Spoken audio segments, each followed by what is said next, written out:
చాలా సంస్కరణ సభల్లో మాట్లాడాను.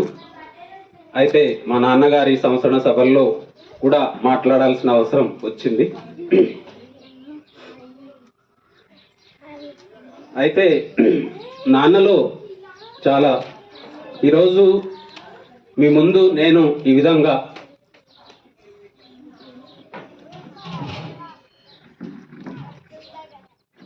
నిలబడి మాట్లాడగలుగుతున్నానంటే, ఈ విధంగా ఆవిష్కరించబడుతున్నానంటే దానికి కారణం మా నాన్నగారు.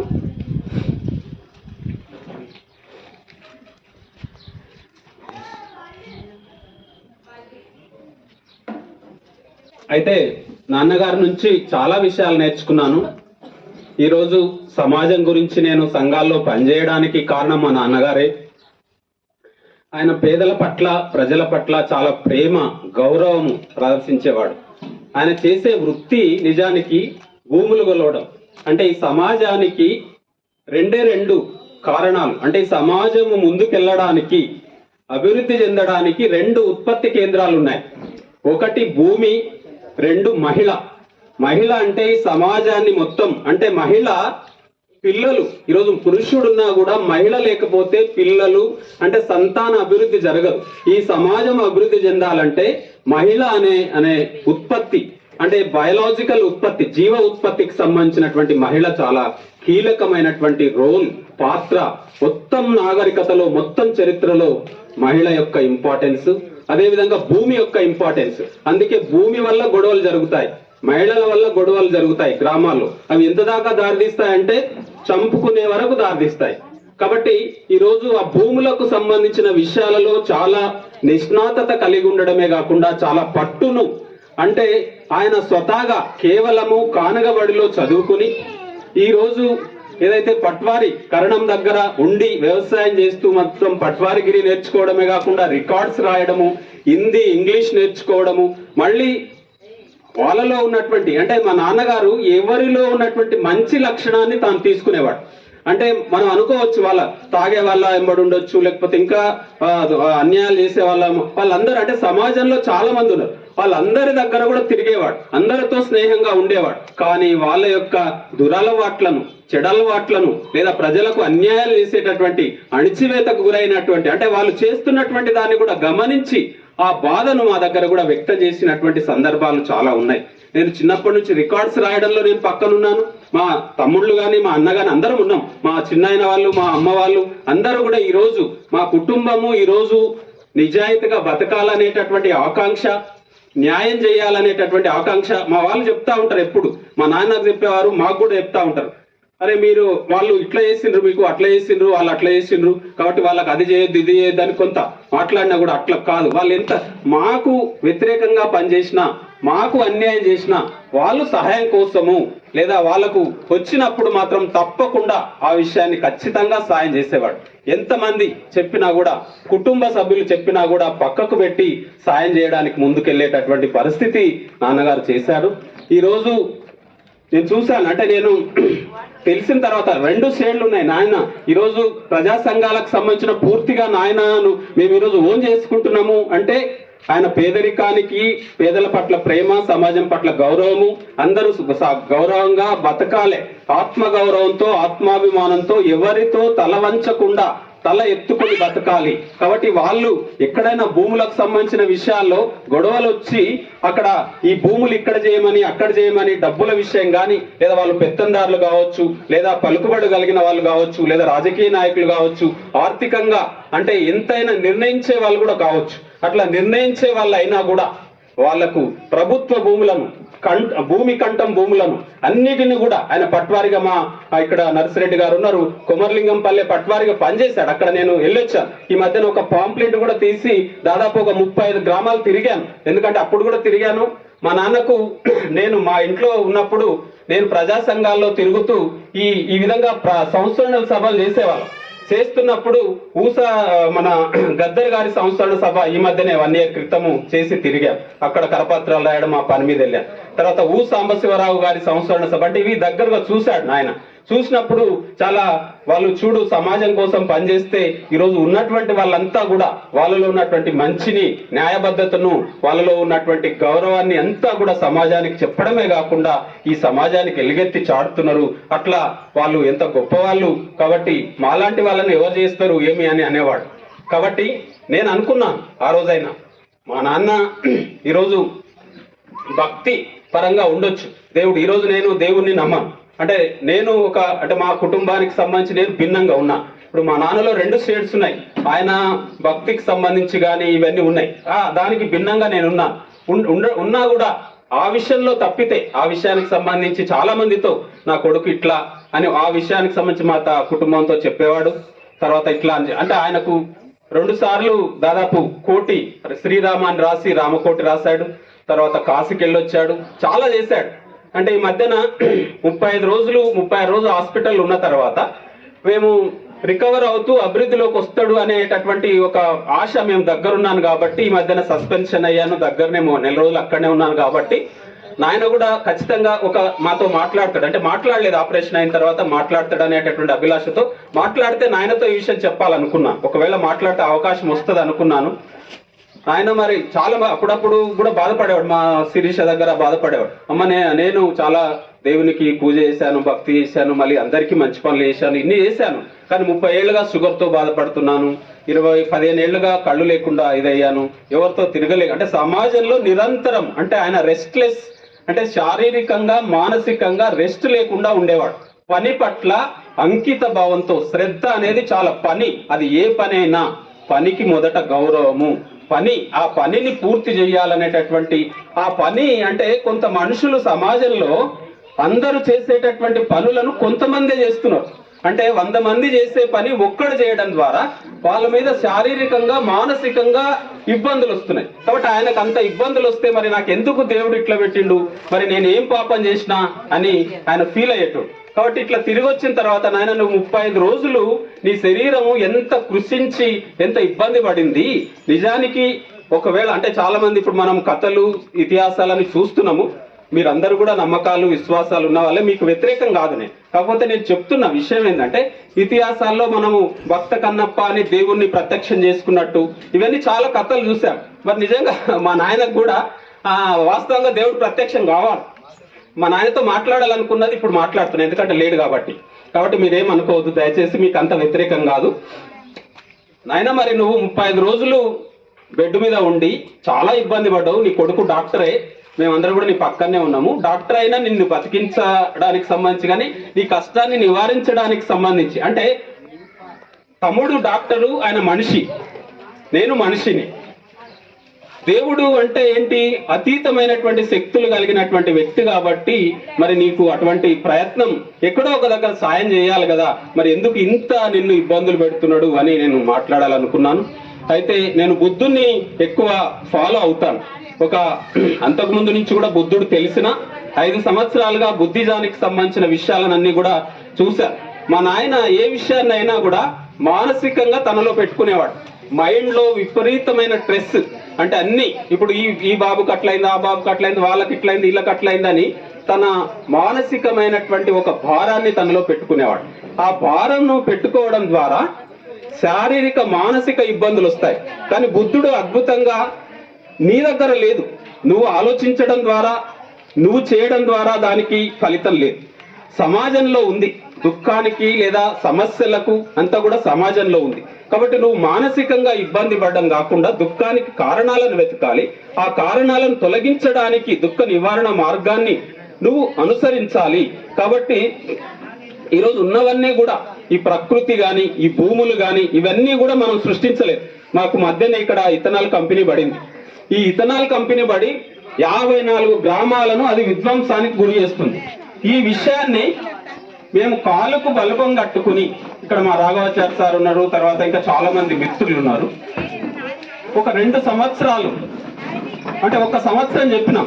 చెప్తే వీళ్ళ సంఘాలలో కార్యకర్తలు లేరు కాబట్టి, వీళ్ళ సంఘాలకు ఎక్కడ పొద్దుపోవట్లేదు కాబట్టి, లేదా వీళ్ళు నాయకులుగా ముందుకు రావడానికి ఈరోజు ఇథనాల్ కంపెనీ గురించి మాట్లాడుతున్నారు. అంటే కిందనే ఉన్న గ్రామాలకు వెళ్ళినప్పుడు మాకెందుకు వస్తుంది, మేము పర్దిపురంలో మా అత్తగారి ఊరేది, మా అక్క కూడా ఉంది ఇక్కడ, నేను చాలా మంది తెలిసిన వాళ్ళు ఉన్నారు. అక్కడ డిస్కషన్కి వెళ్ళినప్పుడు వాళ్ళు ఏమన్నారంటే, మాకెందుకు వస్తుంది ఆ వాసన, మీరు చెప్పేదంతా అబద్ధం అని మాట్లాడారు. చాలా గ్రామాల్లో మాట్లాడిండ్రు, అన్ని గ్రామాల్లో మాట్లాడిండ్రు. ఎప్పుడైతే సెప్టెంబర్లో ఉత్పత్తి స్టార్ట్ అయిన తర్వాత ఈరోజు ఏదైతే 54 గ్రామాలు ఉన్నాయో ఆ 54 గ్రామాల కంటే ఇంకా అదనంగా అది వాసన వెళ్తున్నది. ఈరోజు మీరు అతిశయోక్తి అన్న అనుకోండి, లేదా అబద్ధం అని అనుకోండి, ఏమని అనుకోండి, కానీ ఈరోజు మా నాయన చనిపోవడానికి కారణం కూడా ఆ ఇథనాల్ కంపెనీ కారణమైంది. ఎందుకు చెప్తున్నాను ఈ విషయం అని అంటే, మీరు నమ్మకపోవచ్చు, ఇది శాస్త్రీయత లేదనుకోవచ్చు, కానీ మీకు తర్వాత ఈ విషయాన్ని కూడా ఒక సంవత్సరం తర్వాత మీకు అర్థమవుతుంది. ఆ రోజు నేను మాట్లాడాను, చివరి రోజు మే 9 రోజు మధ్యాహ్నం 2:30 గంటలకు నాయన తింటుంటే మాట్లాడాను. 2-3 మాటలు పొడిగా మాట్లాడాడు, చాలా ఇబ్బందికరంగా మాట్లాడుతూ, హైదరాబాద్కు రండి నాయన, అక్కడ వాసన ఎక్కువ వస్తుంది కదా అని అంటే, ఉదయం నుంచి మాస్కే పెట్టుకున్నారా నేను అన్నాడు. అంటే మాస్క్ పెట్టుకుంటే ఆ వాసన పోదు కదా.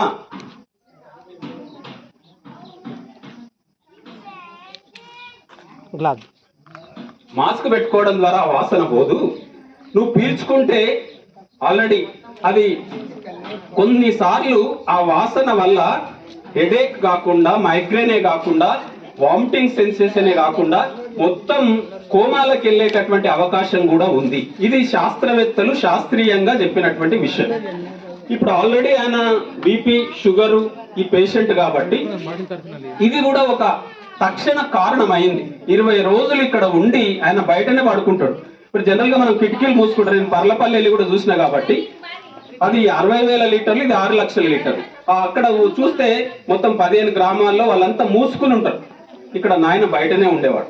అది కూడా ఒక తక్షణ కారణమైంది. ఈరోజు కరపత్రంలో కూడా ఆ విషయాలను ప్రస్తావిస్తే, మేము వెళ్ళినప్పుడు మళ్ళీ ఇథనాల్ సమస్య గురించి వచ్చారు వీళ్ళు. కింద నేను ఒక ప్రస్తావన చేశాను, పట్వారి రాములు కోరుకున్న చిత్తనూరు ఇథనాల్ కంపెనీ రద్దు కోసం పోరాడదాం. నేను జిన్నారంకి పోయినప్పుడు వాళ్ళంతా ఫస్ట్ మా వాళ్ళు కరపత్రాలు ఇచ్చి, నేను దూరం ఉన్నా ఇచ్చి మేమంతా ఊరంతా తిరిగి వచ్చిన తర్వాత అంటున్నాడు, అంటే మీరు ఇథనాల్ కంపెనీ గురించి అయితే రావద్దు, మాట్లాడొద్దు అని అన్నారు వాళ్ళు. ఇథనాల్ కంపెనీ కాదు, పట్వారి రాములు గారి సంస్మరణ సభ ఉంది, ఆయన దినాలు కాబట్టి లాస్ట్ రోజు ఉన్నాయి రండి అని వచ్చినామంటే, వాళ్ళు మేము పోయొచ్చే వరకు అంతా చదివారు. చదివిన తర్వాత వచ్చేటప్పుడు అంటున్నారు, అయ్యా వాళ్ళు చెప్పింది అబద్ధము, మళ్ళీ ఈయన ఇథనాల్ కంపెనీ గురించే కరపత్రం తీసుకొచ్చిండు అని మాట్లాడి. అంటే ఈరోజు ఇది కూడా మా నాన్న నుండే నేర్చుకున్నాను. అంటే మనము తినడానికి తిండి ఉంది, కట్టుకోవడానికి బట్ట ఉంది, సమాజంలో గౌరవంగా బతికేటటువంటి స్థాయి ఉంది.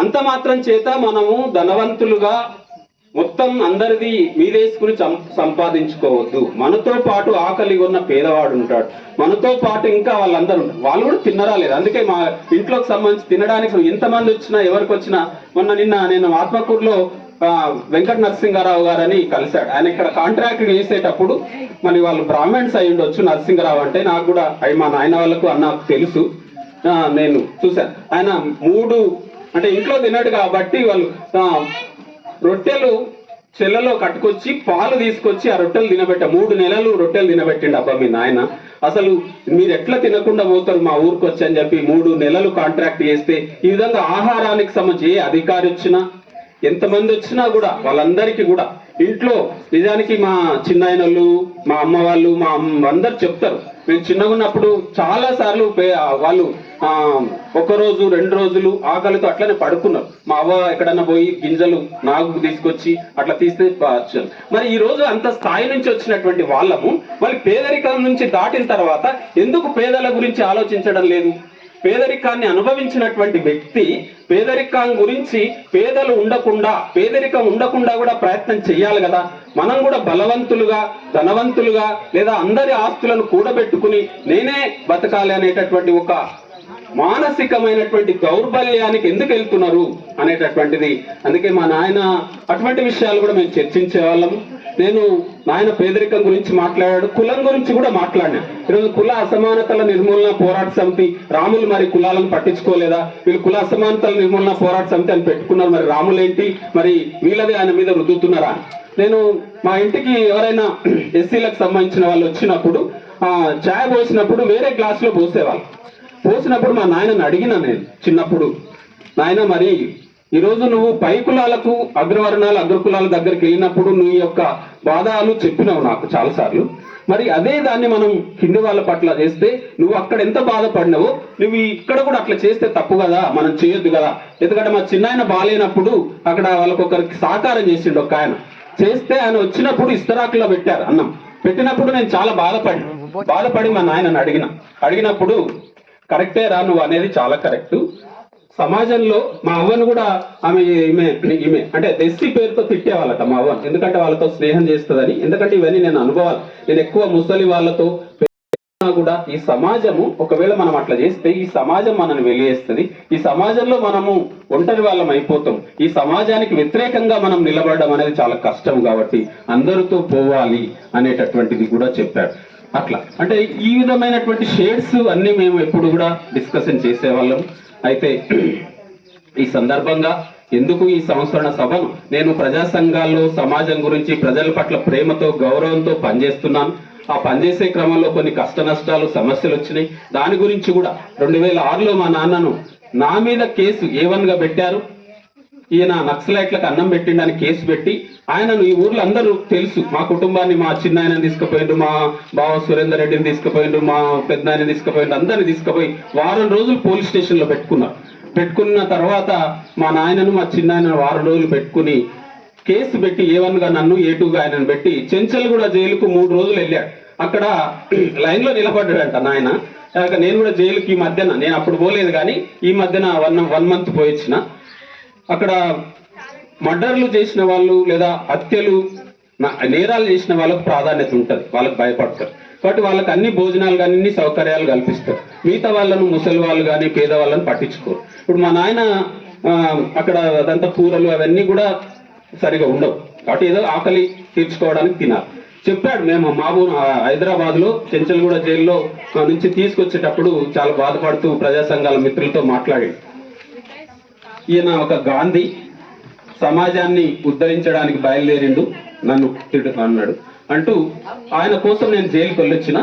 పర్వాలేదు, మా నర్వ ఎస్ఐ కృపానందం గారు అడిగినప్పుడు కూడా అదే చెప్పాడు.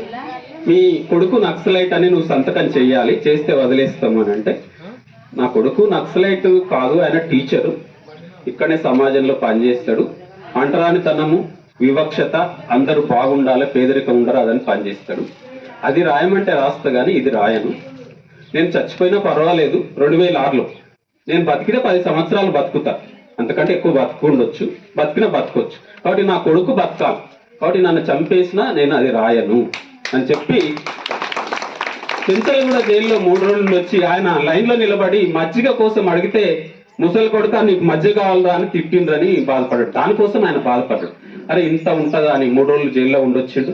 అంటే ఈ విధంగా ఈ మధ్యన కూడా ఇథనాల్ కంపెనీ వల్ల అందరు చాలా మంది కూడా మాట్లాడుకున్నారు. ఎక్కడో లేనిది తెచ్చి ఈ కంపెనీ మంచిది కాదని, పరిశ్రమలు వద్దని, అభివృద్ధి కావాలని అనే సందర్భాల్లో ఉద్యోగాలు వస్తాయి. ఇవన్నీ అభివృద్ధిని కాకుండా ఇథనాల్ కంపెనీ రద్దు చేయాలని లేనిది తెచ్చిపెట్టి అందరినీ కొట్టించిండు, అందరినీ జైల్లో పెట్టించిండు. మరి ఇవన్నీ చేసిండు, ఇవన్నీ అని చెప్పి చాలా ఇబ్బందులు మాట్లాడినటువంటి వాళ్ళు కూడా చాలా మంది ఉన్నారు. కానీ మా నాన్న కానీ మా కుటుంబం కానీ ఎవ్వరు అట్లా మాట్లాడలేదు. మంచి పనే చేసిండు, మంచిదే అని సహకరించిండ్రు, ముందుకు తీసుకుపోయిండ్రు. నాయన కూడా అట్లనే ప్రోత్సహించిండు తప్పితే నాలో ఉన్న ఆయనకు భక్తి ఎక్కువ కాబట్టి, నేను భక్తి పరును కాదు కాబట్టి ఈ విషయంలో పట్లనే భిన్నాభిప్రాయం ఉంది. ఆధ్యాత్మికంలో, భక్తిలో దేవుని దగ్గర మంచితనానికి చెడుతనానికి వేరియేషన్ లేదు. ఆ వేరియేషన్ లేకపోవడం ద్వారా సమాజంలో ఇవన్నీ పోతున్నాయి. కాబట్టి ఆ మంచిని చెడును వేరు చేయాలనేటటువంటి దానితో నేను కాదు, వేల సంవత్సరాల నుంచి ఆ ప్రయత్నం జరుగుతున్నది. మహాత్మా పూలే చేశాడు, అంబేద్కర్ చేశాడు, బుద్ధుడు చేశాడు, భక్తి ఉద్యమకారులు చేశారు. మా తాత గురించి మా చిన్నాయన చెప్పేవాడు, నేను చిన్నగున్నా. ఆయన ఏకనాదం పట్టుకుని వీణ అంటే సెల్ఫ్ తయారు చేసిన దాన్ని పట్టుకుని తత్వాలు, సిద్ధుల తత్వాలు, సిద్ధ వినుమన్నాడు, సిద్ధమవుతామన్నాడు మా ప్రభుడన్నాడు అని ఈ సిద్ధ తత్వాలు పాడేవాడు మీ తాత. మొత్తం తెల్లవార్లు లక్ష్మయ్య అంటే నా పేరే, ఆయన పేరే నాకు పెట్టారు ఆయన చనిపోయిన తర్వాత అని. అంటే నాకు ఇంకా ఆయన ఏంటి అని నేను చూస్తే ఈ మధ్యన 5 years క్రితం నాకు తెలిసింది. బౌద్ధ తంత్రానికి సంబంధించినటువంటి ఆ యొక్క సాంప్రదాయము, చరిత్రను దిగ్నాగుడు, తర్వాత అశ్వఘోషుడు, తర్వాత ధర్మకీర్తి, తర్వాత 84 మంది సిద్ధులు. ఆ 84 మంది సిద్ధులలో నరహపుడు అనేటటువంటి వ్యక్తి షాజహాన్ అనేటటువంటి ఒక పద్ధతిని ప్రవేశపెట్టి ఆ సిద్ధ తత్వాలను సమాజంలో ప్రవేశపెట్టారు. ఆ సిద్ధ తత్వాలు మీరు శ్రీశైలం తీసుకోండి, తిరుపతి శ్రీశైలం గురించి. ఆ శ్రీశైలం అంటే స్త్రీలకు కేంద్రము, స్త్రీలకు గౌరవించాలని అక్క మహాదేవి అనేటటువంటి బౌద్ధ సన్యాసికి అక్కడ ఆమె ఆమె యొక్క ఏమంటాం దాన్ని బౌద్ధ ఆరామం అని, ఆ బౌద్ధ ఆరామాన్ని ఈరోజు శ్రీశైలంగా శివుడు లేకపోతే అని చేశారు. అంటే ఈ విధంగా ఎన్నెన్నో తీసుకోండి. అంటే ప్రజలకు ఈరోజు మానసికమైనటువంటి శారీరకమైనటువంటి అభివృద్ధిలోకి వెళ్ళడానికి తత్వాలు, నియమాలు, సూత్రాలు పెరిగే క్రమంలో మనం ఒక మొక్కి నువ్వు ఏమైనా చేయొచ్చు, దేవునికి మొక్కి ఏమైనా చేయొచ్చు అనేటటువంటి రావడం ద్వారా సమాజంలో చాలా నష్టం జరిగింది. భారతదేశంలో ఇంకా చాలా నష్టం జరిగింది. దీన్ని మనం పట్టుకోవాలి, దీన్ని మార్చుకోవాలి. ఈ భూములు ప్రకృతి అందరికి సంబంధించింది, అందరికి సమానంగా లేకుండా భూముల మీద ఆధిపత్యం, ప్రకృతి మీద ఆధిపత్యం, వనరుల మీద ఆధిపత్యం, దేశం మీద ఆధిపత్యం ఎందుకు పోయిందని ఎవరు ఆలోచించడం లేదు. అట్లా ఆలోచించాలనేటటువంటి అభిప్రాయంతో మా నాన్నలో ఉన్నటువంటి మంచి విషయాలను గుర్తు చేసుకోవాలి. గుర్తు చేసుకోవడమే కాదు, మా కుటుంబానికి కూడా నేను విజ్ఞప్తి చేస్తున్నాను. ఈరోజు నాన్నలో ఉన్నటువంటి మంచిని మీరు తీసుకెళ్ళాలి. కేవలం నాన్న పట్ల గౌరవం అంటే నాన్న పట్ల అంటే ఆయన యొక్క విలువలను కాపాడాలి. ఆయన ఏ విలువల కోసం అయితే నిలబడ్డాడో మనం ఈ రోజు సమాజంలో మంచిగా బతకగలుగుతున్నాం. కాబట్టి మన దాంట్లో కొంత సహకారం అందించాలి, కానీ మనము అటువంటి దాన్ని నేర్చుకోవాలి. అదే రాములు గారి యొక్క గొప్ప గుణము. అది తప్పకుండా మనం మంచిని మన ఆయన కూడా అందరిలో ఉన్న మంచులనన్నీ మన కబీర్ దాస్ అనేవాడు, నేను అన్ని రత్నాలు చల్లుకుంటా పోతున్నా, కానీ ఇవి రత్నాలని నాకు తెలుసు, మిగతా వాళ్ళకు రాళ్ళని అనుకున్న వాళ్ళకు వాళ్ళ ఇష్టం, కానీ రత్నాలని నేను ఏరుకుంటా. అట్లా మా నాన్న కూడా అందరిలో ఉన్నటువంటి రత్నాలనన్నీ ఏరుకున్నాడు కాబట్టి ఆయన మంచి వ్యక్తి అయ్యాడు. మా నాన్నలో ఉన్నటువంటి మంచిని కూడా నేను ఇంకా ఎక్కువ చేయడానికి, ఇంకా ప్రజలకు పనిచేయడానికి నేను చేస్తున్నా. మా కుటుంబానికి కూడా నేను విజ్ఞప్తి చేస్తున్నా, మీరు చేసే వృత్తిలో కూడా నాన్న యొక్క సూత్రాలను, నియమాలను, విలువలను కాపాడండి. అట్లనే మనమంతా సమాజంలో కూడా మంచి విషయాలను, నియమబద్ధమైనటువంటి విలువల పట్ల గౌరవము ఇవన్నీ తీసుకెళ్లాలని మీ అందరికీ విజ్ఞప్తి చేస్తూ, అవకాశం ఇచ్చిన మీ అందరికీ కూడా పేరు పేరున కృతజ్ఞతాభివందనలు తెలియజేస్తూ, జోహార్ రాములు గారు, జోహార్ జోహార్. కొనసాగిద్దాం రాములు గారి ఆశయాలను కొనసాగిద్దాం.